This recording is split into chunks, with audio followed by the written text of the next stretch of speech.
Hey there guys, and welcome. Jeremy here, Career Resource Consultants, day 10 of our 30 days of tips to job seekers, and I hope you're having a great day. Today I wanted to talk to you about salary negotiation, and I put it up on the board here because there are several components that you really have to think about, and we'll dive into that. Understand though, salary is just one component to the offer, right?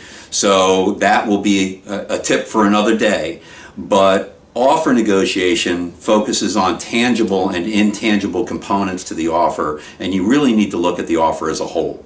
Having said that, let's dive into salary. So to me, there's 6 main components that you have to think about when deciding if you want to negotiate a salary. Understand that most companies have a salary band for a certain job title.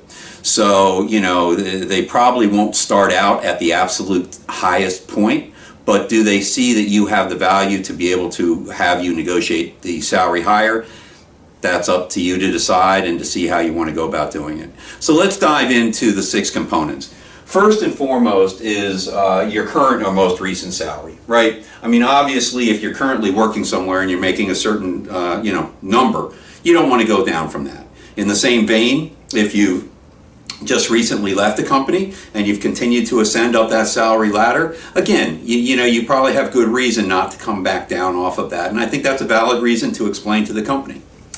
Number 2, the salary range for your job function, right? And really what we're talking about is gathering data.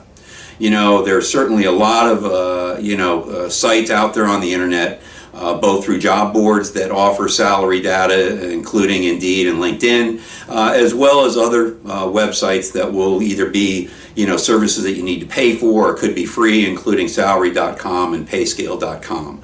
But with that, you can really figure out what the range for your job title is and where you fit in there based upon your experience. So that's number 2. Number 3 is strength of the fit, guys. I mean, if you have been able to do everything that they've asked and proven that you killed it doing it, then you probably are in a stronger stance than if you kind of have been on the fringe of what they're looking for and don't have the exact experience. So that's going to be important. And then it starts to get down to urgency, right? I mean, if they are urgent for a systems administrator and without that person in place, they're losing money, they need to hire that person yesterday, they probably are going to be a little more lenient on salary than, if that urgency isn't there. So you really have to try and figure out what the urgency is for that role.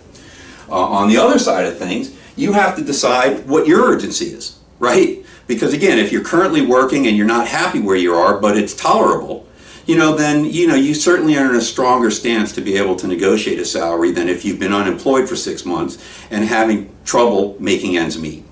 So again, something to really be considering. And lastly, goodwill, right? When you go through the interview process, goodwill is created or not created. And the more goodwill that's created between you and the hiring manager, the more likely that person is to be a little more flexible on salary. So as you're going through the interview process, understand that that person liking you is going to be very important in this whole, negotiation stance that you have. So I hope that was helpful. I know it was a lot today, but again, I think that certainly something that you can think about as you're about to get that offer and then decide if you want to negotiate salary. Look forward to talking to you again. Hope you have a great weekend. Take care.